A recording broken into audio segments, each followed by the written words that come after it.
Hey, y'all, how's it going? Welcome to the show. It's my show, The Scott Horton Show. Hey, it's libertarian foreign policy, mostly.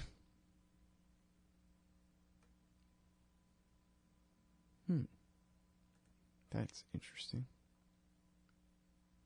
Yeah, so, we'll be talking about some stuff. News, mostly. You know how it is. Jason Ditz is going to be on the show today. Hadn't talked to Jason in a little bit of a while here, but he is, where the hell is my translate button on here? Is this it? No. Jason is going to catch us up on the war in Yemen. There's a humanitarian pause, which means that the slaughter is due to continue sometime again soon, unfortunately. But, Jason's going to catch us up to date. Boy, I guess I must have done a Firefox update when I wasn't looking, and now it's got a bunch of crap built into it that it didn't have before. Did that happen to you too? Where the hell's the translate button? Anyway. Jason Ditz, he's going to catch us up on Yemen. And then also, I got a ton of other news. I got a lot of other news. First of all, check out the archives at scotthorton.org. Well, I mean, don't listen to them during the live show because you'd miss it. But, for later. You can hear all the interview archives, more than 3,500 of them going back to 2003. And not quite as many. So I didn't used to always save all the whole show archives like I should have. Should have posted all those all along, too. I finally got with it, but there's about, I guess, 5 years worth or so of the whole show archives. Something like that.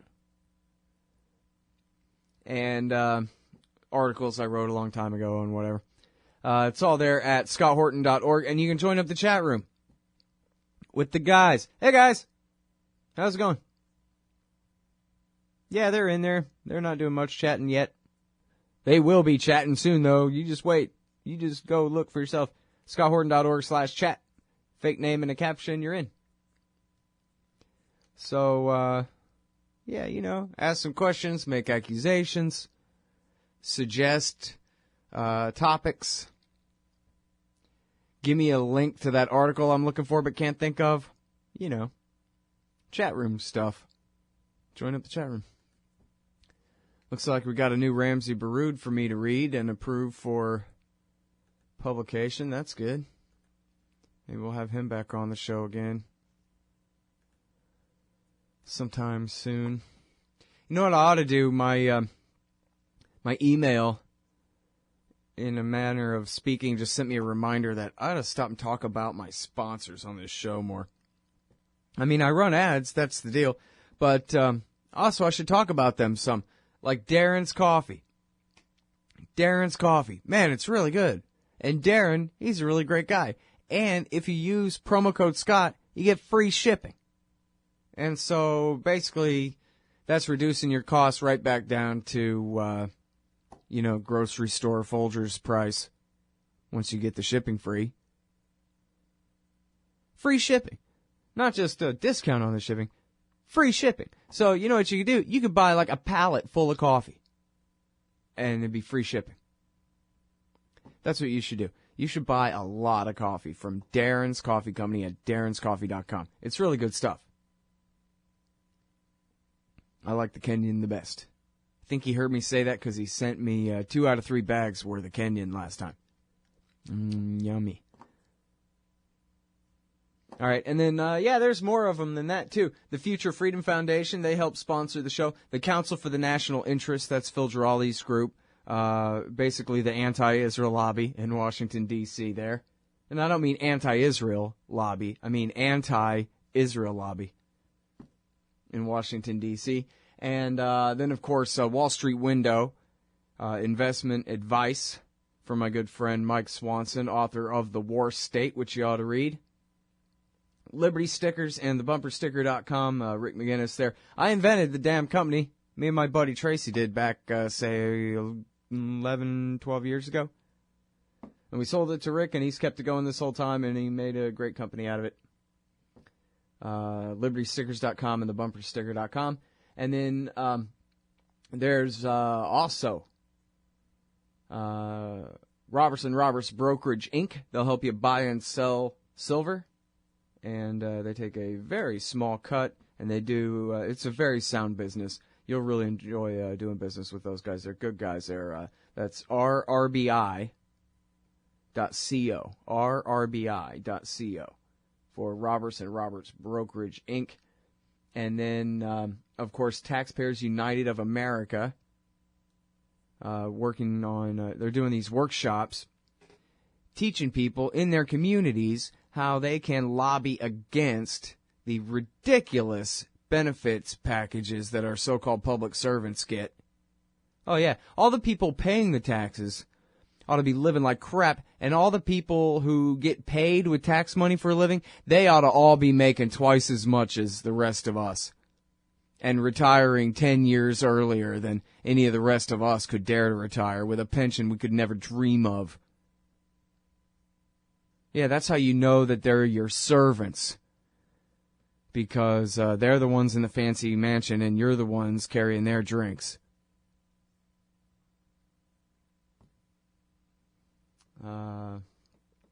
Yeah.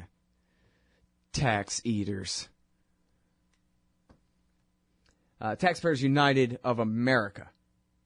That's taxpayersunited.org/govpensions. You can learn how to push back against the locals. And, I suggest, and this is just me, the bus drivers and the little old lady administrators, they make tax money for a living too, and that's wrong. But I think what's fun is, especially since this seems like kind of a right-wing thing, it seems like the priority ought to be to go after the judges and the prosecutors and the police chief and all of the most powerful and where it really counts type so-called public servants. Go ahead and expose for the people of the town just how much the judges make, just what their pension program looks like. And do a nice little comparison to, judges in the marketplace and how much they make. They have judges in the marketplace, you know that. I really got that. Yeah. And Liberty.me. And I like Liberty.me, man. It's a cool little thing. I hang around there. I read people's essays. They write good essays. It's like a libertarian Facebook, but it's got more than that. And Jeff Tucker is the chief liberty officer.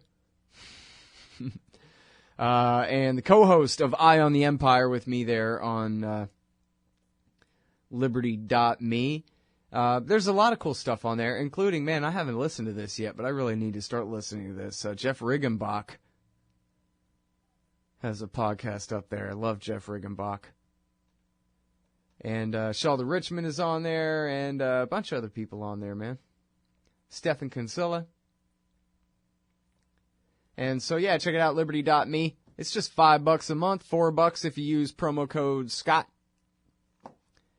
to get on there. And, man, I think that's everybody. I hope I didn't forget anybody. Did I forget anybody? This is where I scan down. Oh, I should mention Whole Food Multi-Complete Vitamins, man, if you're on the health kick. And the Go-Kart Galaxy, if you like your kids are into go-karts or mini bikes or any of that kind of stuff, like working on them, check out Go-Kart Galaxy. You can find all of these things here in the right-hand margin at scotthorton.org. Oh, yeah. Now that reminds me, what I should have mentioned was I'm on Patreon now. You ever heard of that? That's where you can get on there and people can sign up to donate per whatever. And so I got it set up to where you can sign up to donate $1 per interview or however much per interview if you want. And I'm trying to get that thing going. So check it out on Patreon. Pass it around. I don't know. Maybe something. I'll be right back with a bunch of bad news in just a minute. Oh, and then Jason Ditz. Hey, y'all, Scott Horton here for the Future of Freedom, the monthly journal of the Future Freedom Foundation at fff.org/subscribe. Since 1989, FFF has been pushing an uncompromising moral and economic case for peace, individual liberty, and free markets. Sign up now for the Future Freedom, featuring founder and president Jacob Hornberger, as well as Sheldon Richmond, James Bovard, Anthony Gregory, Wendy McElroy, and many more. It's just $25 a year for the print edition, $15 per year to read it online. That's fff.org/subscribe. And tell them Scott sent you. Hey, Scott Horton here to tell you about this great new book by Michael Swanson, The War State. In The War State, Swanson examines how Presidents Truman, Eisenhower, and Kennedy both expanded and fought to limit the rise of the new national security state after World War II. If this nation is ever to live up to its creed of liberty and prosperity for everyone, we are going to have to abolish the empire. Know your enemy. Get The War State by Michael Swanson. It's available at your local bookstore or at Amazon.com in Kindle or in paperback. Just click the book in the right margin at ScottHorton.org or TheWarState.com. All right, guys, welcome back to the show. I'm Scott. It's my show, Scott Horton Show. And so, I want to talk about Iraq here because, Iraq. But first of all, where is it, man? That's different. J.J. Goldberg. Where the hell is it? Oh, here it is. J.J. Goldberg has a piece at the Forward today called, Could Sheldon Adelson's Empire Be Toppled by a Lawsuit? And it just sounds silly, doesn't it? Yeah, it's really important for our foreign policy discussion today whether a guy that owns some casinos in Las Vegas, whether the lawsuit against him in Macau will be successful or not. Well, yeah, because, of course, the world's greatest gambling kingpin tells conservative American voters what to think and how to vote. And they do what he says because they're stupid idiots. They like doing what they're told, and I guess I'm not really sure how they determine who to obey and who to be mad at, I mean, they could just as easy start obeying Obama if he blew the right dog whistle for him, I guess, but anyway. So Sheldon Adelson, the casino magnate, is being sued, and he might lose a bunch of money, I guess. I don't know. I didn't even read the whole damn thing. But he is, that's certainly a typo. The 13th wealthiest person in America, says here, with $31.4 billion. And he is, as of the last two elections, the single most important donor to the Republican Party. And now it's interesting, too, how completely tone-deaf and ridiculous the guy is. He was putting all his money behind Newt Gingrich. Newt Gingrich? Really? And then, I guess maybe it was a strategy to try to get Romney to move even closer to his best friend, Benjamin Netanyahu. But why didn't he just back Romney all along? You didn't know he was best friends with Benjamin Netanyahu? Why the hell would you waste, I think, a couple of $1 million or more supporting Newt Gingrich? Nobody likes Newt Gingrich. Nobody likes Newt Gingrich. That guy doesn't have the slightest chance. You know what? Here's the closest that he ever became to being president, when he was the Speaker of the House. If something horrible had happened to Bill and Al, then he would have been the president. Other than that, yeah, right. So that just goes to show that Sheldon Adelson doesn't know much about politics, I guess. But anyway, so he only has one priority, and that's Israel. And he's absolutely horrible on it. And he's hardcore Likudnik, and he's the single greatest supporter of the Likud party and Benjamin Netanyahu in Israel, too. And he actually also bankrolls the publication of what's now the biggest newspaper in Israel that they just give away free. And it's like, the Fox News of newspapers over there for the Likudniks, and they're just completely dominating the market because he's just completely subsidizing it with his casino billions.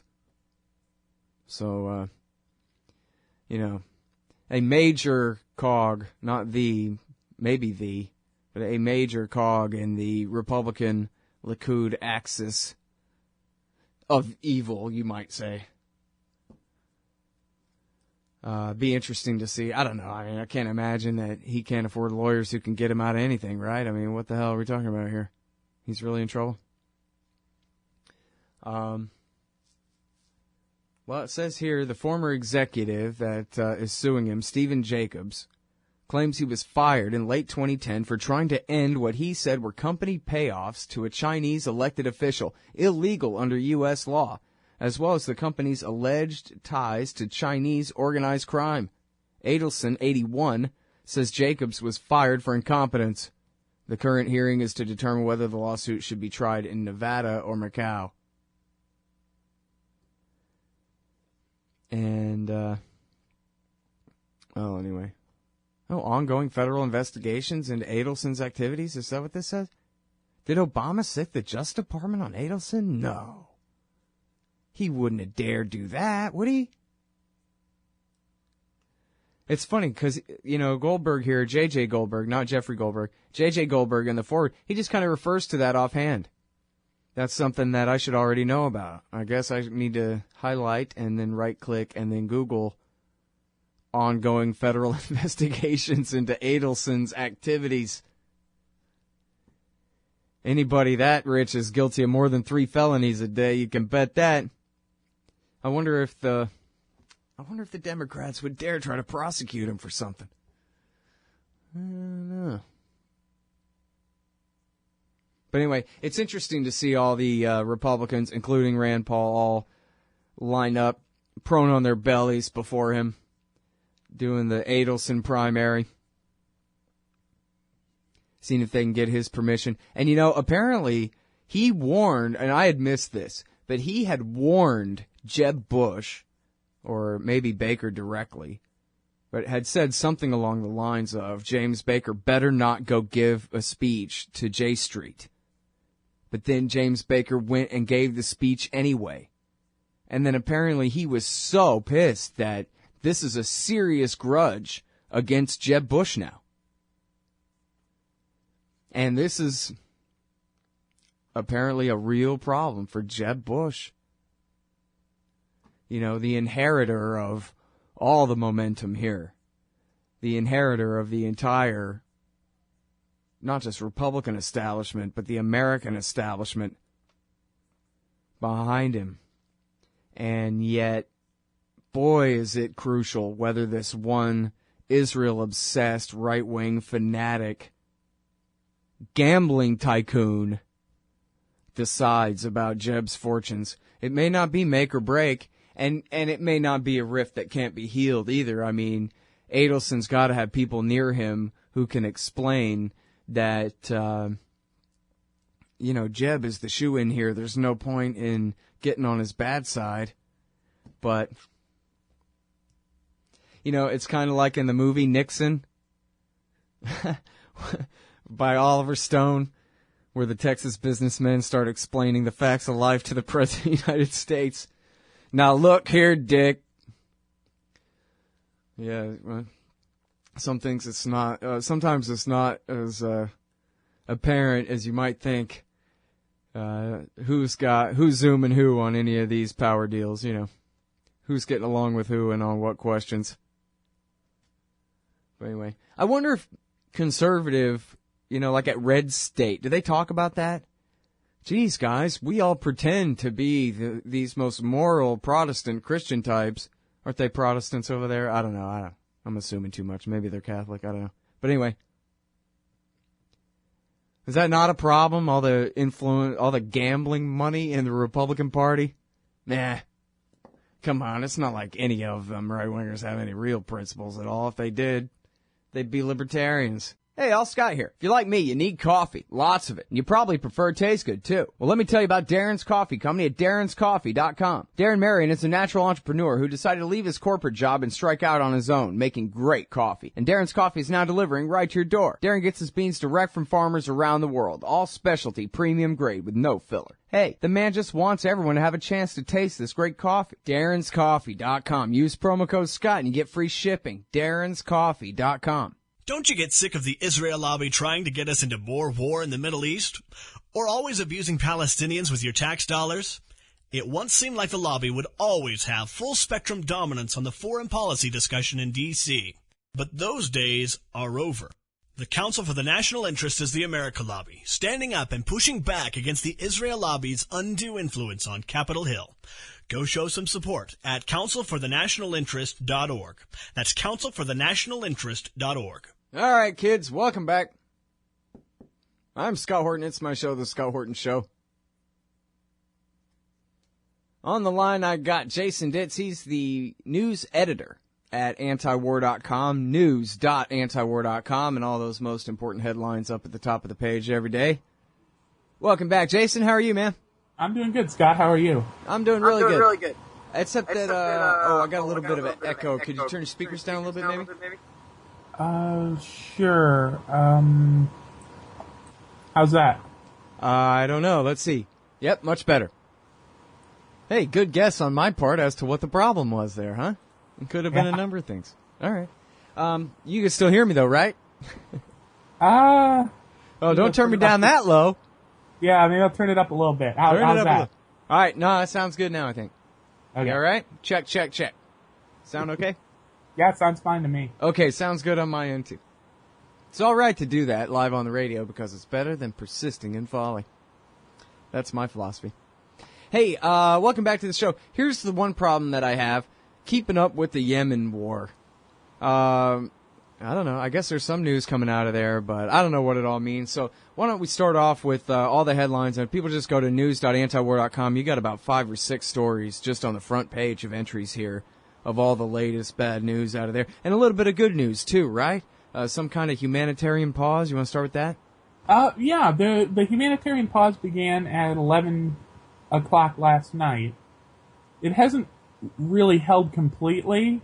There have been a handful of Saudi airstrikes since then, but it's mostly holding. The real test is going to be whether the Saudi naval blockade starts allowing humanitarian aid into the Yemeni ports, though. And that we might not know for another day or two. Mm-hmm. Yeah, so let's talk about that, the humanitarian aid. There's been virtually none this whole time. Do I understand that right? There have been a handful of UN ships and planes that have been allowed in after multiple searches by Saudi and coalition ships. Mm-hmm. They're allowed in very briefly. They're not allowed to stay long enough to take any patients out that are like wounded and need medical treatment in a country that has a functioning medical system. And it's been a disaster because Yemen, besides being the poorest country in the Middle East by a fair bit, also imports some 90% of its food just as a regular routine matter of course. So those ships are not having much luck getting in either. So we've seen the price of things like flour double and then triple, and then in a lot of cities now they said after it tripled, it sold out pretty quickly after that, and no place has any anymore. Oh, man. Yeah, I mean, that's the kind of thing that can turn into the world's worst crisis very quickly. And, yeah, when Patrick Coburn first said that about they import 90% of their food, I couldn't believe it. I mean, wow, so I wonder how much their population has grown in, I don't know, since the end of World War II or something like that. It must be just exporting. They don't have that much oil resources there, I guess, right? But they got enough to export enough to pay for that food most of the time and build up that population on imported food. I'm not really sure what their main exports are. Their oil is virtually insignificant. Yeah, that was what I thought. I wonder how they afford 90% of their food, as imports in the first place. But anyway, point is, now they're really screwed. Because as you're saying, it's not just that very, very little humanitarian aid is getting in. All of that international trade is virtually shut off at this point. Right. I mean, there was a Iranian cargo plane trying to make a landing late last week in Sana'a, the capital city, And Saudi planes warned it away, and when it tried to land anyway, they bombed the airport and destroyed all the runways to make sure it couldn't land. Crazy. Now, how many people have been killed, obviously ballpark estimate in the actual airstrikes? Do you have deaths and other casualty numbers? At this point, it's well over 1,000, and I would say the majority are civilians. And do you have any estimate of wounded? No, I really don't. It's more, thousands, certainly. Though. Thousands. Yeah. There were 300 wounded in a single strike on Monday. So... And now, I'm sorry, I meant to ask this on the humanitarian thing. Is the Red Crescent there at all? Or they're just basically stuck out waiting for permission to enter or something? Yeah, they're having the same problems as everybody else. The Red Cross and the Red Crescent have managed to get a few aid ships in there. One cargo plane in before the airport was destroyed, but they seem to be having every bit as much problem as the regular private companies that usually ship the food in. Yeah. All right, so now, I guess here's where we get to more of what I don't understand. It seems to me like first of all, what is the declared end of this? What have the Saudis said is supposed to be a victory? Regime change against the Houthis, they have to leave Sana'a and Hadi comes back to power and they'll settle for nothing less than that? Is that their stated objective? Right. Okay. And then they think that they're just going to bomb the place until that happens? That seems to be the plan. They've said in some of their statements that nothing except for their military intervention can accomplish their goal, and that they're not going to stop with anything less than that. But now they do not have a real army a field army to put in there to make this happen, right? So I guess what I'm trying to get to, I think you understand, is the mismatch between the stated goals and the tactics and the strategy for actually carrying that out. Unless, and I haven't seen any indication of this, of like the Saudis, with the Americans coordinating, obviously, right? According to the Wall Street Journal and others. Right. Not direct air support for Al-Qaeda battalions on the ground. Right, I mean, in effect, they're fighting as Al-Qaeda's Air Force, but they're not actually flying cover for these guys in a way that they could actually help them sack Sana'a and really take the government over in that way, are they?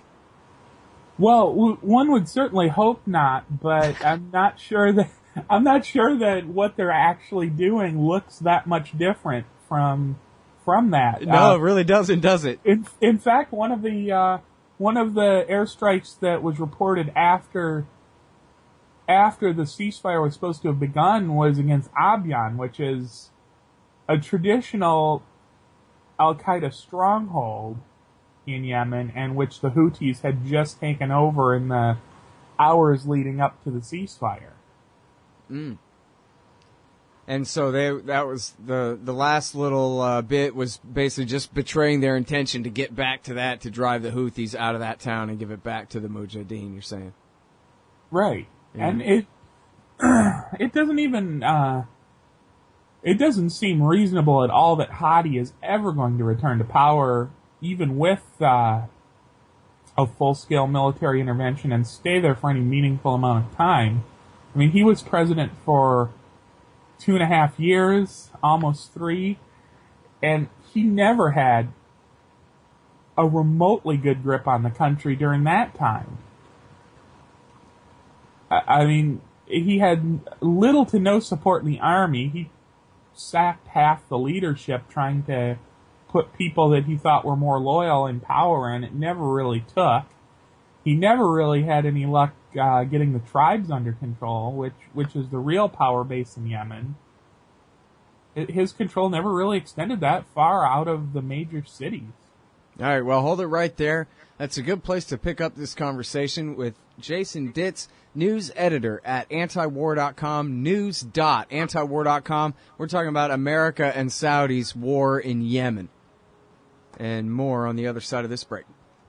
You hate government? One of them libertarian types? Or maybe you just can't stand the president, gun grabbers, or warmongers. Me too. That's why I invented LibertyStickers.com. Well, Rick owns it now, and I didn't make up all of them, but still, if you're driving around and want to tell everyone else how wrong their politics are, there's only one place to go. LibertyStickers.com has got your bumper covered. Left, right, libertarian, empire, police, state, founders quotes, central banking. Yes, bumper stickers about central banking. Lots of them. And, well, everything that matters. LibertyStickers.com. Everyone else's stickers suck. This part of the Scott Horton Show is sponsored by Audible.com. And right now, if you go to audibletrial.com/Scott Horton Show, you can get your first audiobook for free. Of course, I'm recommending Michael Swanson's book, The War State, The Cold War Origins of the Military-Industrial Complex and the Power Elite. Maybe you've already bought The War State in paperback, but you just can't find the time to read it. Well, now you can listen while you're out marching around. Get the free audiobook of The War State by Michael Swanson, produced by Listen and Think Audio at audibletrial.com/Scott Horton Show. All right, you guys, welcome back to the show. I'm Scott Horton. I'm on the line with Jason Ditz. News.Antiwar.com. And I got an email from my friend Bill here, Jason. He says, major exports from Yemen, crude oil, coffee, dried and salted fish, and liquefied natural gas. And then he goes on to say, some of the finest coffee in the world comes from Yemen. Ask your coffee guy. Mocha Sananai is a famous blend, he says. Well, there you go. Here I'm learning things all the time on this show. I guess coffee is a historical export of Yemen. I didn't even think of that. I didn't realize they still produced it. Yeah, there you go. And I guess legalize cat, right? And then have an extra little boon there. Little windfall. All right, so yeah, we were talking about how it doesn't seem to make sense, even if the Saudis, with obviously American coordination and support and helping them pick targets and, you know, flying the AWACS and the floating the ships offshore that are coordinating the whole war here, even if they're flying as Al-Qaeda's Air Force, hell, Al-Qaeda ain't going to put Hadi back in power either. Nobody's going to put Hadi back in power. And I keep mentioning this just because I thought it was hilarious where this guy, he sure looks like a Mujahideen warrior you'd think of or whatever, right? And he tells the documentarians, hell, everybody always calls me Al-Qaeda or they call me a Houthi or whatever it was. Why don't you ask me? I'm for Hugo Chavez! Viva Venezuela! And, you know, shooting his gun in the air. Oh, maybe he doesn't shoot his gun in the air. But anyway, so there's a big, kind of Marxist presence there in Yemen as well. That was back when they were North and South Yemen. That was part of the split back then. There are all these different splits that nobody wants. Hadi, and correct me if I'm wrong, is there any faction that would like to have him back? And then the next question from there is, well, what about Saleh? Because he's the one, supposedly, who has, brought some military forces, some battalions still loyal to himself, even, as you said, 2.5 years after he was deposed, and brought them into alliance with his old enemies, the Houthis, even though I guess he is a Zaidi, right? He is, but he also fought several really bloody wars with the Houthis and killed their first two leaders. The Houthis has always been kind of a family operation. The original founder was a top politician. And he was killed by Saleh.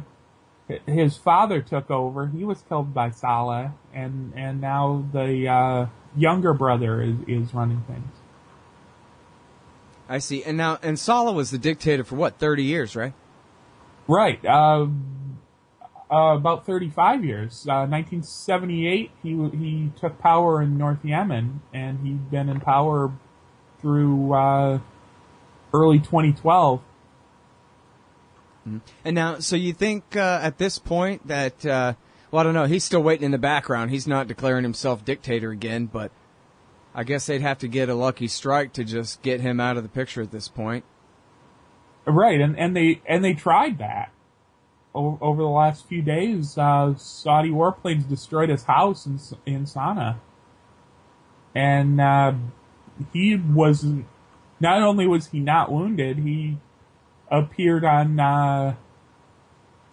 Yemeni state media in the hours after the strike, standing in front of his now destroyed house, calling for the factions in the military which are still loyal to him, which are a significant chunk of Yemen's military, to resist a Saudi invasion. Well, I didn't realize he was doing TV and this kind of thing now. Well, he hadn't been until they destroyed his house, and I think that sort of changed things. Yeah, I guess, he wasn't hiding out that undercover, I guess, if everybody knew where his house was there in Sana'a. Anyway. All right, so now, I don't know if you can hear it or not, Jason, but I got a Texas thunderstorm raging outside my window, so I'm going to try to turn it over to you more and leave my mic off. Can you just give us the latest lowdown from the war with the Islamic State? Well, that war is going as it ever has. There's no real progress anywhere. Everybody's claiming progress that doesn't exist. The U.S. and Jordan have just started training what's supposed to be a new rebel faction because they weren't happy with any of the existing Syrian rebel factions, and they decided to create their own. They're training the first few hundred, which are expected to be ready in about 6 months. The goal is to eventually train about 5,000, which even U.S. military officials say probably won't accomplish much, but Congress authorized it, and they don't have any other ideas for how to win Syria, so they seem like they're just going to go with it. Yeah, amazing. Now, this was a headline that you had yesterday. We were talking about it on the show. I don't think I have it here anymore. But where you quote, I guess, Kerry, saying, geez, if Assad goes, then ISIS might take over. Yeah, welcome to our conversation from 4 years ago, jerk. But then the sub-headline was, yeah, but Dempsey says that we're not going to change our policy from the, completely split policy that we have now. Pushing for regime change and bombing ISIS at the same time. Right, and Dempsey admitted the same problem, that the probable beneficiaries of Assad going would be ISIS and Al-Qaeda's Nusra Front, but we're still going for regime change because that's been our policy all along, and apparently it's got enough momentum that common sense isn't going to do anything about it. It's really amazing. Even after almost a year of the existence of the so-called caliphate and all of this, they still can't turn the damn ship of empire around from its stance of fighting a war for these guys.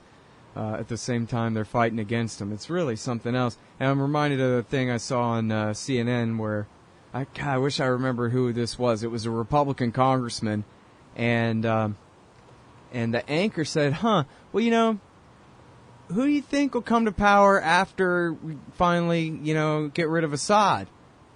And he goes, well, I guess we just have to hope that someone will come to the fore. This is like, what?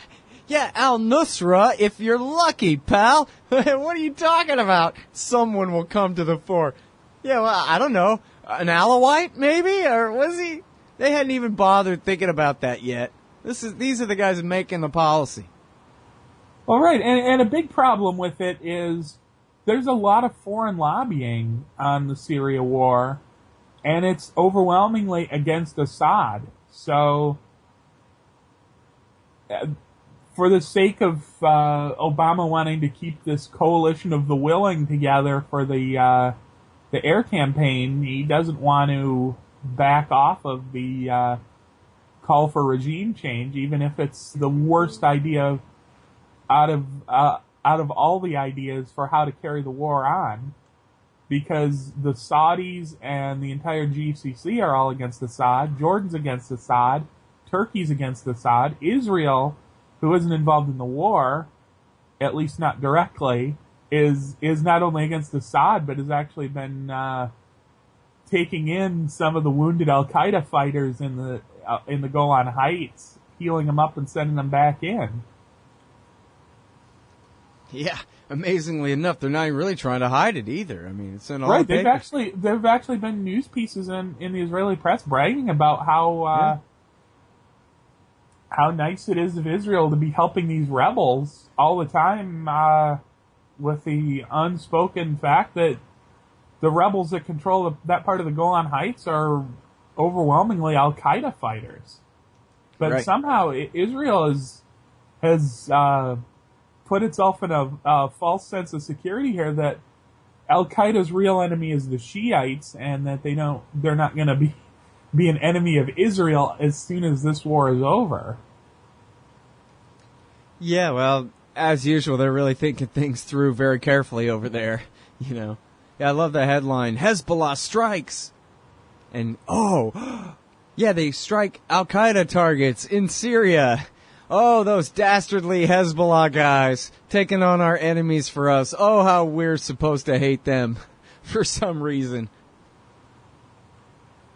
Right, and I think there's a lot of recognition, particularly in the security and intelligence communities in Israel, of what a bad strategy this is. Similarly, what a bad strategy the antagonizing Hamas is, because there are ISIS factions trying to grow in the Gaza Strip that Hamas has been keeping in check.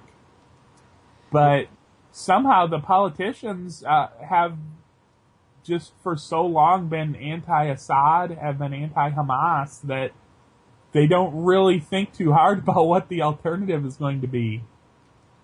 Yeah. You know, I asked Eric Margulies about this, where I said, you know, Assad seems like he might as well be an Israeli agent, for Christ's sake. He hadn't done a thing to them. And, you know, when Al-Qaeda killed the former Lebanese Prime Minister Hariri, and they blamed it on Assad and demanded that he get his soldiers out of southern Lebanon in 2005, he did. And then he hadn't made a peep about the Golan Heights. He ain't fired a single rocket over the wall. He ain't done a damn thing. And so I remember I was asking Eric Margulies, why would they want to get rid of this guy and replace him with the Bin Ladenites? I mean, if they take over the whole country, for crying out loud, you know, that could be a real problem. And he goes, nah. You know, from the Israeli point of view, the Al-Qaeda guys, they're a bunch of head-chopping, kooks, basically waving the AK-47 over their head, yelling and whatever.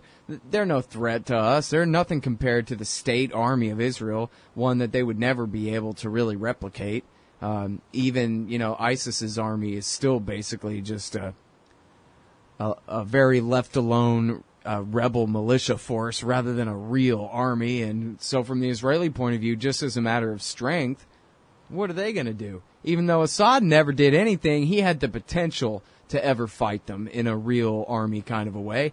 And so that's why, to him, that was why the calculation is simple from the Israeli point of view, that they don't care if, at that time, I don't even think ISIS existed yet, but at that time, even if al-Nusra ended up ruling the whole country, you know, to them it was preferable just as a matter of raw power. And never mind anything else about Assad, like his three-piece suit and his clean-shaven chin, or anything else, that might anything about his past behavior that might predict his future behavior, any of this kind of thing, you know. Well, that's true, and not to sound too much of a conspiracy theorist here, but I think another factor is that the previous Israeli government, going back a little ways, and the Olmert government, was actually negotiating with Assad on a peace deal, which would have seen the return of some of the Golan Heights. Now, a lot of officials have denied the terms of the deal that were supposedly in place, but there certainly were talks going on, and there certainly was an idea of, we're going to give back some of the occupied Golan Heights to Syria in return for sort of a Jordan-style peace deal. And I think the farther right governments that have been in since then are so opposed to that idea, both because they don't really want a peace deal with a Shiite government, and because they have a lot of personal interest in seeing the oil drilling projects in the Golan go forward, that they simply they would simply prefer that Assad be out of the way so that plan is never revitalized. Because Israel is certainly never going to have any sort of land for peace exchange with Al-Qaeda or ISIS. Right.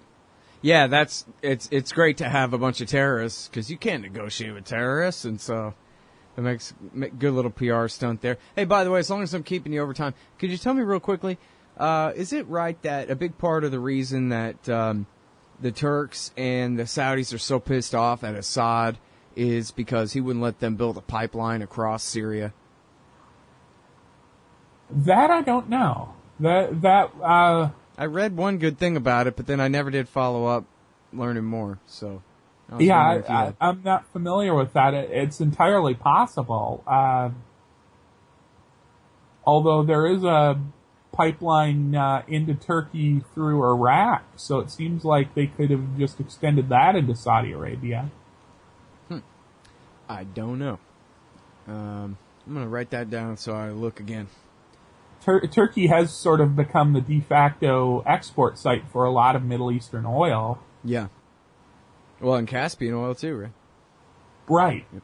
Right. And soon to be natural gas too, because with the European Union blocking a lot of the pipeline plans for natural gas that go around the Ukraine, they've sort of gone with this very southerly route through Turkey and supposedly into Greece, because the Greek government is saying that they don't care that the EU objects to it. It's going to bring them in some money, and they're broke.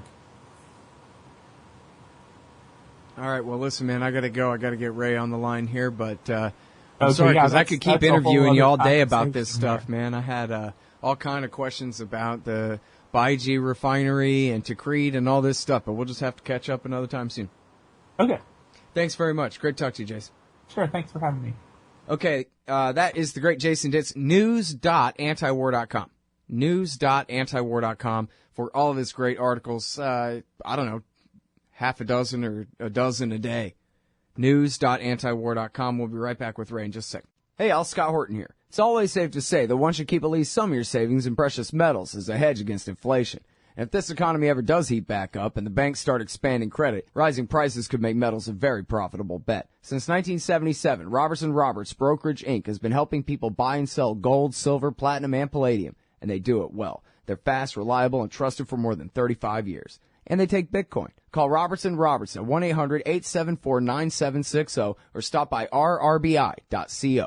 Hey, Al, Scott here. Ever wanted to help support the show and own silver at the same time? Well, a friend of mine, libertarian activist Arlo Pignatti, has invented the alternative currency with the most promise of them all. QR Silver Commodity Discs. The first ever QR code 1-ounce silver pieces. Just scan the back of one with your phone and get the instant spot price. They're perfect for saving or spending at the market. And anyone who donates $100 or more to the Scott Horton Show at scotthorton.org/donate gets one. That's scotthorton.org/donate. And if you'd like to learn and order more, send them a message at commoditydiscs.com or check them out on Facebook at /commoditydiscs. And thanks. All right, here's what you do. Go to antiwar.com/blog. Oh, yeah, I meant, hi, I'm Scott. Welcome back to the show, guys. Wasn't that the least funny onion news you ever heard in your life? My life, too. Oh. Anyway, here's what you do. Go to antiwar.com/blog, and you can see an interview with Jeffrey Sterling. It's not that interesting, really. It's all about his family and much crap I don't care about. But then you can also see this great blog entry by our friend Ray McGovern from Veteran Intelligence Professionals for Sanity, and they're called that because they're all former veteran intelligence professional types. Ray was a CIA analyst for 27 years. And he's been trying to truth you out of war ever since, I don't know ever since when. At least this whole century so far. Welcome back to the show, Ray. How are you? Good, Scott. How are you? I'm doing good. The article, everybody, is called Punishing Another Whistleblower, and it's about this guy, Jeffrey Sterling. And you know what? He's already convicted, and you're calling him a whistleblower here, and so we can drop the allegedly. You can tell he's lying in the documentary where his eyes get all shifty and go different directions every time he denies doing anything. He should have practiced. But anyway, so yeah, he did heroically reveal some very important truth. Tell us all about it, Ray. What was it? Well, Scott, it really depends on to whom he gave this information. And the reason he's a whistleblower and not just a leaker is that he went through channels. He went to the Senate Select Committee on Intelligence and told them about this cockamamie scheme and said, there are dangers here. If we're really worried about Iran getting a nuclear weapon, this could help them along. And, of course, he got shut down.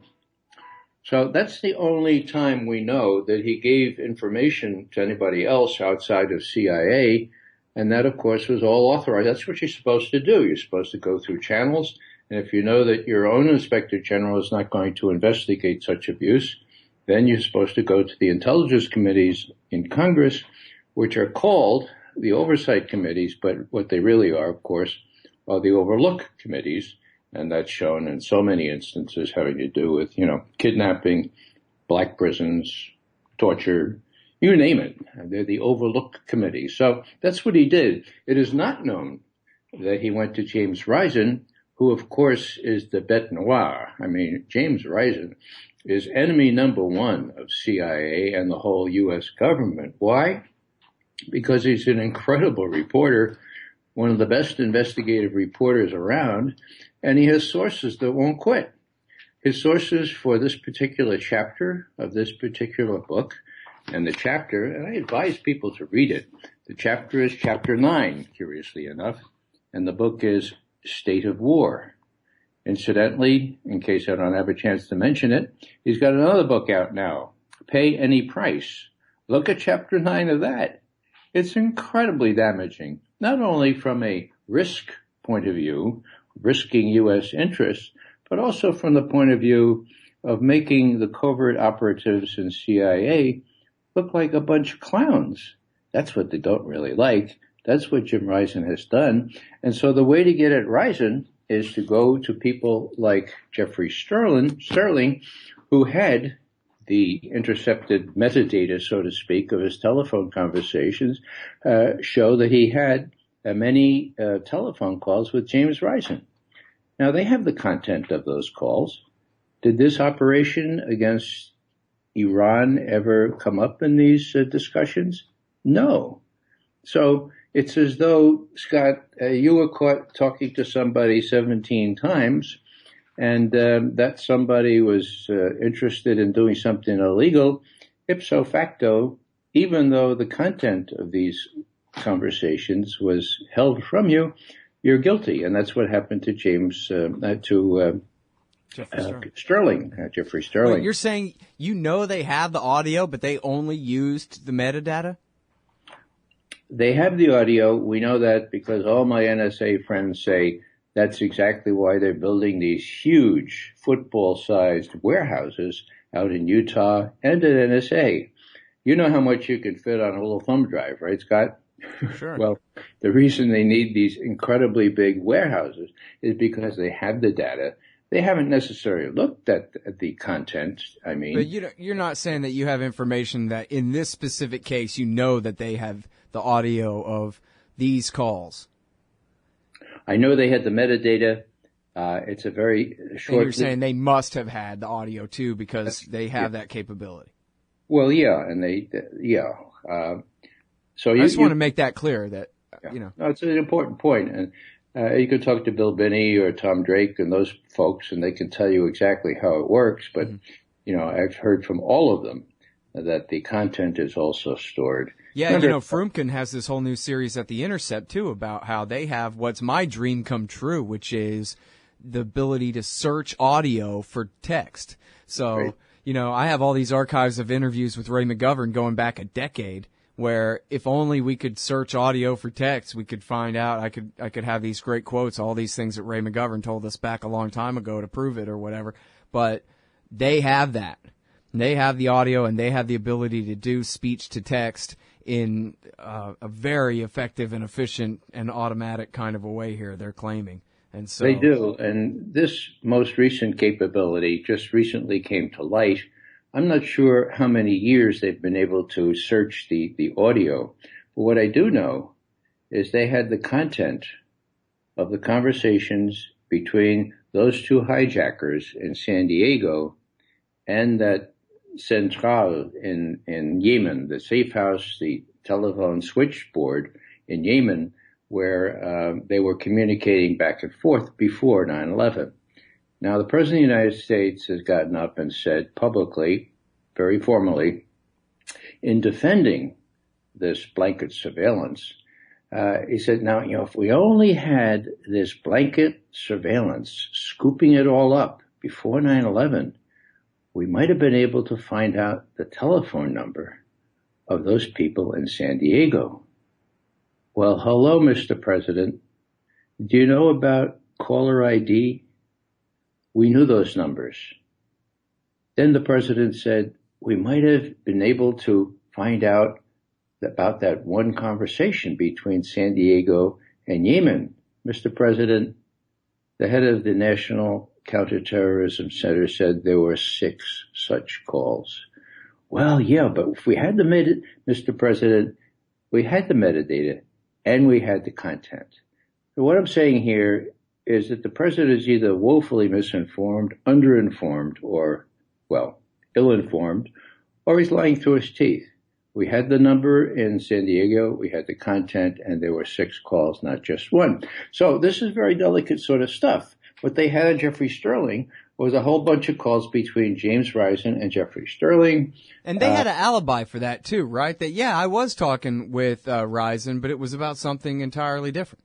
That's right. And you could be sure that if they could fish out of those conversations, the content of those conversations, any indication at all that they discussed this operation, this cockamamie operation that the operatives in the covert action section of the CIA had mounted, you could be sure that they would have been able to give the prosecution and the judge more than just circumstantial evidence.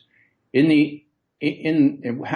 it went down, and I was there at the trial, they recruited a jury, all white, all defense-friendly folks from Northern Virginia, right? Alexandria is where the courthouse is. And they sold them a bill of goods with the help of the case officers from CIA. And not only did the case officers, work their wiles on the prosecutor, but also on the judge. And so even though the evidence, as the judge admitted just Monday, was very circumstantial, she very defensively said, that's all right, you can convict somebody on right. Circumstantial evidence. It's been done before. It's copacetic legally. She didn't say copacetic. It is legal, So well, from all the coverage, it was clear that they did not have him beyond a reasonable doubt. It was just, do you believe us? Come on. Let us have a conviction. And so they got one. Hang on one second. We'll be right back, everybody, with more Ray McGovern right after this. Hey, y'all, Scott Horton here for Liberty.me, the social network and community-based publishing platform for the liberty-minded. Liberty.me combines the best of social media technology all in one place and features classes, discussions, guides, events, publishing, podcasts, and so much more. And Jeffrey Tucker and I are starting a new monthly show at Liberty.me, Eye on the Empire. It's just $4 a month if you use promo code SCOTT when you sign up. And hey, once you do, add me as a friend on there at scotthorton.liberty.me. Be free. Liberty.me. In America today, teachers, cops, judges, and other so-called public servants make far more than the average taxpayer. And their pensions, well, if the people knew, they'd join us. That's where you come in. Taxpayers United of America is embarking on a great new project to train activists how to take on the parasites in your communities. The entire process, from prying loose the facts to disseminating the truth to the people. The next one will be June 6th in Denver. It's just $5 if you sign up now at taxpayersunited.org/govpensions. All right, guys, welcome back to the show. I'm Scott Horton. It's my show, Scott Horton Show. I'm on the line with Ray McGovern. He writes at consortiumnews.com and also has his own website at raymcgovern.com. And you can watch, when he does video interviews or any of these kinds of things, like Press TV. He's got a brand new one here. And all of his articles for consortiumnews.com, they all run here as well at raymcgovern.com. And now, so we're talking about Jeffrey Sterling, who's been convicted and sentenced to 3.5 years in prison for leaking the Merlin story to James Risen. And so now, refresh our memory, if you would, please, Ray, about what was Operation Merlin. Well, the way it was explained by the CIA was a very clever operation where they would do blueprints of the firing device for nuclear weapons. They would get them all checked out with the national laboratories of the Department of Energy, get them approved, and then put a flaw in those plans and plant them with the Iranians. They would give them to the Iranians, and the cover story, as I've come to believe it is, was that they intended to have the Iranians deceived by this, not notice the flaw. See, these Iranians, they're not like us. They're not smart or anything, even though they're nuclear engineers. They're not going to find the flaw, and then all of a sudden all the centrifuges are going to blow up or something like that, okay? Now, that didn't pass the smell test for me. Do we have a couple minutes left, Scott? About how many minutes do we have? Oh, we got 6 and a half, 7 minutes. Okay, good. Actually, well, you know what? I can keep you another segment if you want. No problem. So. Well, that would be good because I'm an old, inveterate intelligence analyst, and I like to see other people catching on to the game. And one of those people is David Swanson, who is an incredibly bright truth seeker, and who came and sat with us at the trial of Jeffrey Sterling in January. Now, I have never in my life, Scott, seen the CIA divulge so many operational cables to prove their case that Jeffrey Sterling did this dastardly deed. Now, Swanson, to his credit, looked really closely at these cables and found out one that sort of betrays what I think this was all about. It was not so much about giving Iran plans that would blow up their centrifuges when they got well into following the blueprints. Well, it was just a fire set. It wasn't I don't know if it had centrifuges in it, right? It was the fire set that could be used for different things besides nukes anyway, but it's far from even a complete nuclear blueprint. Right, but the blueprint was what they were seen to have lacked. In any case, however it was supposed to go down ostensibly, the real reason was to get these blueprints into the hands of the Iranian officials and then catch them with them and show, well, see, the Iranians are much farther along in getting a nuclear weapon than we thought. Right. Look, here are the blueprints. Now, why is that was what Gordon Prather used to say back 10 years ago and said that, yeah, but the Iranians, of course, looked right at it, knew how bogus it was, and obviously just threw it right in the trash.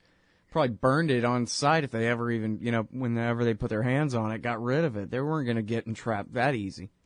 Yeah, not only the Iranians, but the Iraqis. Now, bear in mind, we're talking 2000, right? The year 2000, 2001, when people like Jeb Bush and the other neocons were trying to incite an attack on Iraq, okay? Now, what was the big issue? Obviously, that Iraq was working on a nuclear weapon. Dick Cheney told us so it must be true. They already had a nuclear weapon, says Dick Cheney. So there was no proof because there weren't any nuclear weapons. Matter of fact, we learned out later that they had stopped working on a nuclear weapon in 2003. In any case, if you could get blueprints of this kind to the Iraqis and then mount a very clever, very courageous clandestine operation to seize them and get them back, whoa! You would have the equivalent of the yellow cake materials, which was supposed to have proven that Iraq had sought yellow cake, which is slightly more enriched uranium, from the deepest, darkest part of Africa, Niger, and was somehow getting that up into Baghdad to refine it and to make it into nuclear material. So what we have here, I think, is circumstantial evidence far better than what Jeffrey Sterling was convicted on. And here it is. Those of you who have gotten in the interim the state of war, look on page 207, because Risen dropped a hint.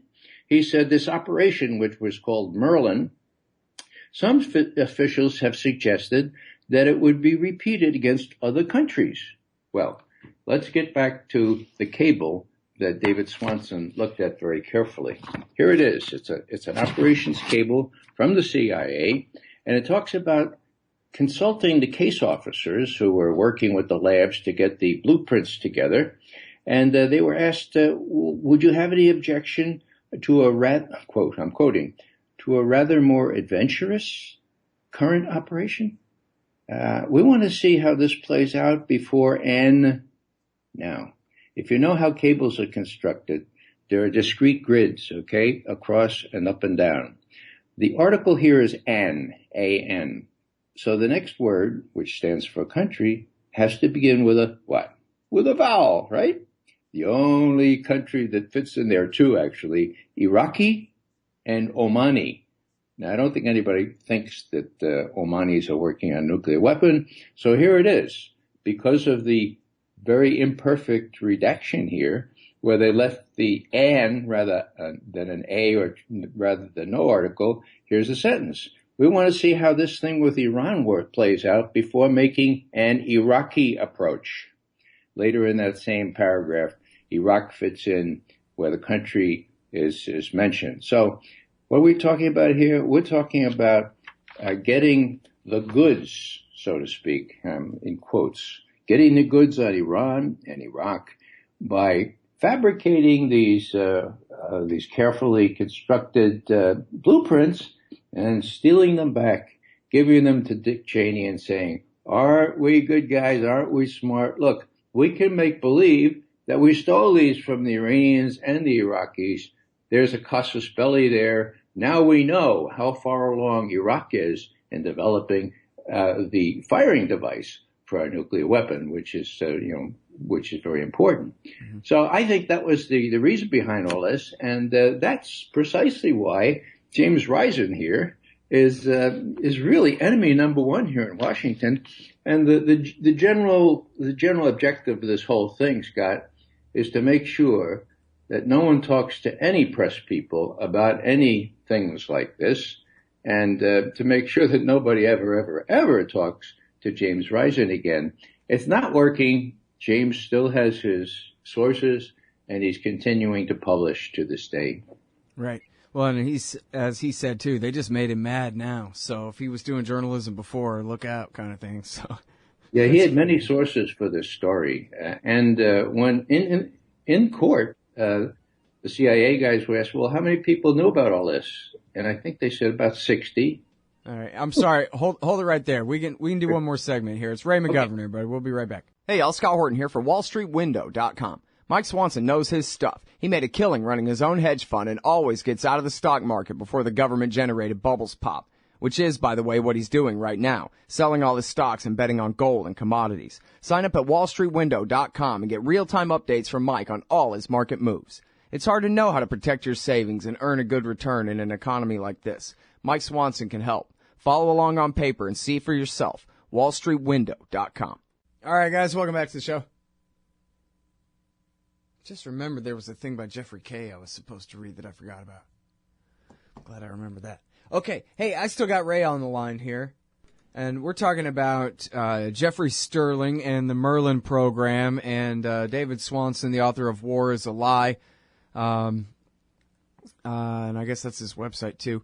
You're saying he figured out, and you agree with him, that behind that redaction it must be Iraq, and that the CIA, in trying to nail Sterling, released so many documents in his trial that they accidentally implicated themselves in a plot to not just frame Iran under Operation Merlin for holding some partial nuclear blueprints, but they were at least planning on framing the Iraqis in the exact same way. That's exactly right. And of course, the yellow cake uranium caper was exactly the same kind of thing. Fabricated document that was revealed before the war, mind you. A month before the war, the IAEA, the International Atomic Energy Agency, examined those forgeries and pronounced them forgeries before the UN Security Council, and Colin Powell said, well, okay, if they're forgeries, they're forgeries. 1 month later, shock and awe. The thing that I didn't know until I prepared for this little conversation, Scott, was that Risen had that too. He's incredible. He hinted that, well, he didn't hint. He said some officials told him that this was really going to be applied to other countries. And now we have that cable, which I don't know what happened to the guy who was supposed to redact it. but it doesn't take, doesn't take a lot of knowledge just to go down the grid there and see that the countries that were redacted fit very nicely as Iraqi and Iran. So that was the name of the game. But let me say something about the sentence. The sentence that Sterling got was 42 months in prison, so 3.5 years. Mm-hmm. The government was pushing for 10 times that, okay? Right. And of course, Chelsea Manning is there for 35 years in the brig in Leavenworth. So what happened? Well, it's probably the only good thing that General Petraeus has done in his recent life, but it was because of his wrist slap for divulging far more dangerous information than Jeffrey Sterling ever had access to his mistress to build up his reputation for the biography that she was making for him. He gave her 8 notebooks full of the highest secrets. And we have FBI taps on their telephones. And they say, Petraeus says, I can't give you that, Paula. Those have code word. They're the highest. Those have conversations of me and the president. And so he hand delivers them to her place in Georgetown. And then he realizes, wait a second. I'm going to be head of the CIA right after Labor Day. I better get those books back because I'm going to be surrounded by CIA security types. I don't want. So he said, Paula, may I please have those notebooks back? And she said, oh, sure. So he goes by himself, picks up the notebooks, puts them in a secret place in his house, and breathes a sigh of relief that the CIA security types who are coming to protect him wouldn't learn about it. So what happens is he's quizzed by the FBI. The FBI records and the court documents indicated that they identified themselves as pursuing a criminal investigation, and he lied twice, knowing that he had done what he denied doing. So how does this all play out? Well, guess what? In January, when the trial ended and he was convicted, that is Sterling, the sentencing date was set for the 24th of April. Okay. So we're all set. Those of us who sat through the trial go to the sentencing, and all of a sudden the judge says 2 weeks before, no, we're gonna put that off until 11 May. Now, why was that? You know why it was that? Because Petraeus, guilty of these heinous crimes, including lying to the FBI, he was going to be sentenced on the 23rd of April. Okay. Oh gosh. And what did he get? Well, he got sort of a little probation. They didn't even mention the lying to the FBI. And then he got docked $100,000. Now, Scott, that's a lot of money for you and me, right?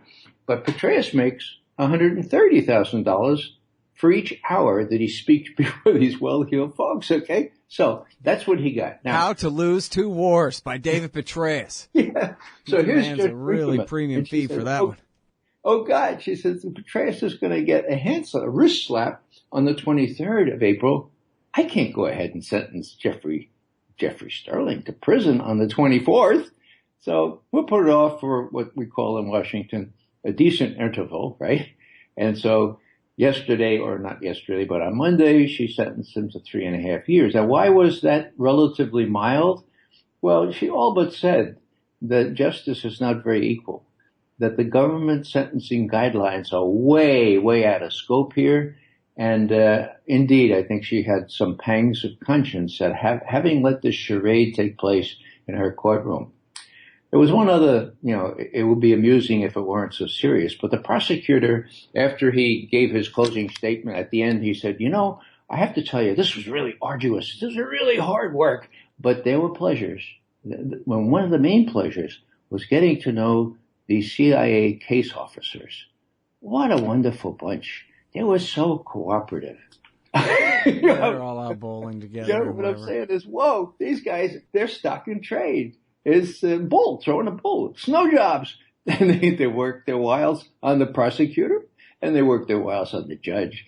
It was just so embarrassing. I want to shout out, hey, don't you know what these guys are paid for? Looks like they did a pretty good job on you too, which is exactly how it worked out. Of course, the CIA wanted just as much as the Department of Justice to hang somebody for talking to James Risen, even though they couldn't prove it. And that's the lesson here. You know, these Department of Justice lawyers, I'm thinking of the ones that tried Tom Drake or pursued him for 4 years. And at the end, he had a public defender because he ran out of money. And at the end, the judge in the Maryland federal court said, you Justice Department lawyers, don't you ever bring a case like this into my court again, based on such fragile, such elusive, such forged information. All felony charges dismissed. Sure. Well, it's all just lawless persecution, trying to make an example out of these people to the other bureaucrats, of which there are millions, that they better not leak, because there's no other way to control them other than to just try to make them afraid. Yeah, one interesting aspect of this is that people, you know, the foot soldiers in the Department of Justice and the FBI saw that Petraeus had played fast and loose with the most sensitive kind of information. His conversations with the President of the United States, code word material. And so they wanted to go after him. And that's why he was tried. But in the end, his superiors all said, well, you know, he's such a distinguished guy. Dianne Feinstein, the senator, the Intelligence Committee says, oh, he suffered enough. Well, what about Jeffrey Sterling? You know? Yeah. He you know what? I want to, if it's possible here, and I'm going to end up keeping into this break a little bit, but it's all right for the archive anyway. I want to ask you about, to talk to the people a little bit about the neocon obsession with Iran that's revealed in this story, too. And, all right, for that matter, the CIA obsession. But it's a pretty big deal to try to frame up Iran with a nuclear weapons program when supposedly that's a casus belli around here. I wonder if you can explain what you think was really behind this, Merlin, as far as, were they really trying to start a war back then?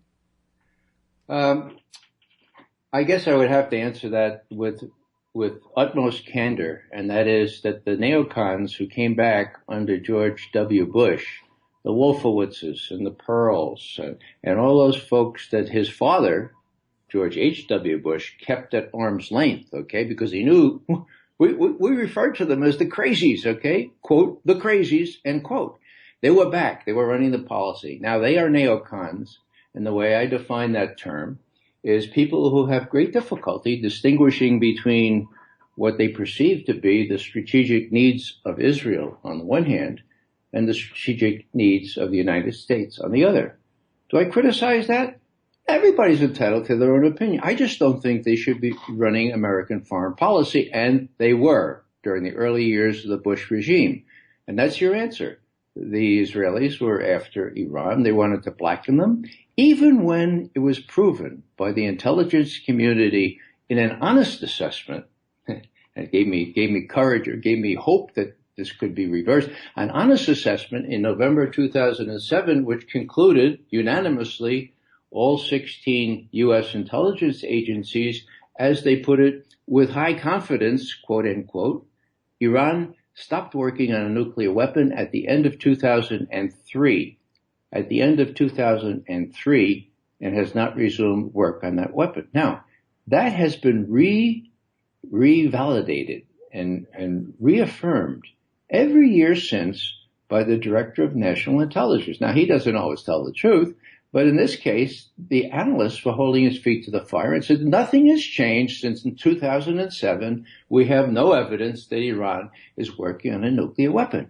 So what's this big charade going on in Geneva and Vienna? And, well, that's to satisfy the neocons, to show that, even though the intelligence community says they're not working on a nuclear weapon, well, they could in the future, So we'll put these big restrictions on them and require them to lift the sanctions. So, to his credit, Obama is faced into a lot of flack and a lot of fire for doing this.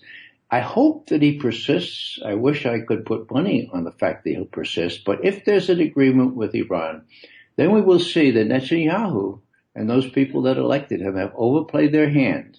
For once, the U.S. has said, no, Israel's interest here in making Iran the bête noire on the flimsy evidence that they're after nuclear weapons when Israel has 200 of same. That's not going to work this time. We're going to do this. And this is going to change things in the Middle East. Yeah, I like the way you put that. I'm the only other person I've heard put it that way when I was interviewed by Tom the other day, and I guess it's the first time I really had the opportunity to construct it that way, to think about it that way. But that really all that's happening with the nuclear deal is that the Americans are finally admitting the truth and lifting the sanctions and ending the Cold War that's been waged under the excuse of the nuclear program. And the Iranians are letting them save face by going ahead and scaling back a bit and expanding inspections a bit for the Americans to come back around to the reality. That's what's really happening here, finally. Yeah, and Scott, the supreme irony here is that we could have had even a better deal back in 2009, 2010. I'm sorry. Yeah, that's when Obama came in. He pledged. For that matter, in 2003. Well, then too, yeah, but that's right. Yeah, when the Iranians gave a blanket overture to us. But what I'm thinking is that when Obama came in, he said he would talk directly to Iran. He sent Bill Burns to Geneva to talk to them, and they laid out the kind of sweeping plan to restrict their nuclear weapons development that they knew Iran would turn down. And guess what? Iran said, sounds good to us. In principle, let me go back, sell this to our leadership, and we'll meet in Vienna in a month. Well, long story short, that was sabotaged by a terrorist attack in Iran that killed 5, count them, 5 Revolutionary Guards generals, okay? And then later, when the Brazilians and the Turks worked out a similar arrangement, that was sabotaged by Hillary Clinton. So 2009, 2010, we could have had an even better deal, which would have provided for low enriched uranium from Iran going abroad to be refined rather than being refined into higher degree uranium in Iran itself. So there are many ironies here. Ende gut, alles gut, as the Germans say. If this ends well, all will be well in terms of progress in relations between the U.S. and Iran, which is a really important thing. And Israel's nose will be out of joint, but we'll still give them $3 billion a year to build those settlements in the occupied territories until they overstep again. And I hope that will stop before Obama leaves. All right. Thanks very much for coming back on the show, Ray. It's always great to talk to you. No, good to be with you, Scott. Take care now. All right, y'all. That's the great Ray McGovern, veteran intelligence professional sanity. Find him at raymcgovern.com and at consortiumnews.com, and for that matter at Antiwar.com, where we run virtually everything he writes, including his most recent piece on Sterling is on the blog there at Antiwar.com/blog. And so now here's the thing. I believe, I could be wrong, but I believe I have all the permissions lined up to go ahead and follow through with this. Part of the deal was for people who backed the Kickstarter project for this show to get all 3,700 interviews uploaded to YouTube there. Hopefully everybody got all their goodies in the mail by now. If you didn't, let me know. But you were signed up for getting goodies, all but one of you, I think, maybe 2. Anyway, but also you get a thank you on the show. And that's what this is. So, a huge thank you. Oh, and by the way, I guess I should tell you before I say thank you. The project is going. Obviously, the server exploded and was down for 2 full weeks. And, in fact, now I have a guy he's such a genius at the audio software. He's going to take some of those very low-quality recordings and low bitrate files of some of the earlier interviews, and he's going to try to clean them up and make them sound a little bit less terrible, and has the ability to do that. So, in fact, that might push back the YouTube project a little bit, because some of those are really bad. And before we put them on YouTube, maybe we should go ahead and see if we can get them any better than that, and he can do it. So, working on that. But soon enough, anyway, we are, I swear, I don't even have the money. The money is being held for purposes of paying the guy to do the project. And so it's happening. And I'm very much looking forward to being on there as long as they let me on there. And having the opportunity to get the interviews out in front of everybody. And with your help. And so that's why I say thank you. Thank you very, very much to Amy Kais, to Ardit, to Christopher West, Nick Hancock, John Ringwald, Dagny Lane. That's a pseudonym. I don't think I ever heard back from about what you were supposed to get in the mail, Dagny Lane. He might email me. Brendan, Tyler German, Walter Thomas. Thank you. Oh, man, I'm going to say your name wrong. Seamus son Riley. Seamus something. Man, I'm sorry, dude. I know he even told me how to pronounce it in the email, but I forgot to go back and check that before doing this just now. I'll tell you what, dude. I'll get your name right on the show tomorrow. I don't have any more breaks or anything on the show today, man. I can't. I mean, it ain't going to happen. But I'm going to look up your email tonight now that I've thought of it too late. TK. Thank you, TK. Michael Vasut. Or Vassett. Stasis Ball. I don't know if that's a first name or last name or what, but S. Thank you very much. Randall Malbouf. Both, probably. Both. Randall Malbouf. Sahar. Boy, I should have practiced all of these, man. I don't know what the hell I'm doing up here. Sahar Safai. I'm going to think 3 vowels in a row. I'm choosing the one in the middle. Safai. Sahar Safai. Good friend Bill Anderson. Thanks very much, Bill. Very kind of you, sir. Paul M. Fossey. Robert. Robert, thank you. James Cushman. Appreciate it. And last, and certainly not least, oops, where'd it go? Oh, well, I clicked the thing. There it goes. Justin Moore. Justin, he really helped put us over the top on this thing, I'll tell you what. And so he earned himself a web ad on my website, so check him out. And I know he's on liberty.me as well, and he's got a great libertarian podcast. I heard one episode of it, and I think you'll like it. I should start listening to libertarian podcasts. I really have so much reading to do, you know? It's hard. But anyway, a big thank you to Justin. Justin, I sure appreciate your very gracious gift here. And I hope people go to scotthorton.org and click through there to, and well, let me get it right, but I'm fairly certain it's just justinmoore.com is the link, but let me make sure I tell you correctly here. I'm paging down. It's Justin Moore Show, and it's M-O-H-R is how he spells Moore, okay? Justin Moore, M-O-H-R, Show.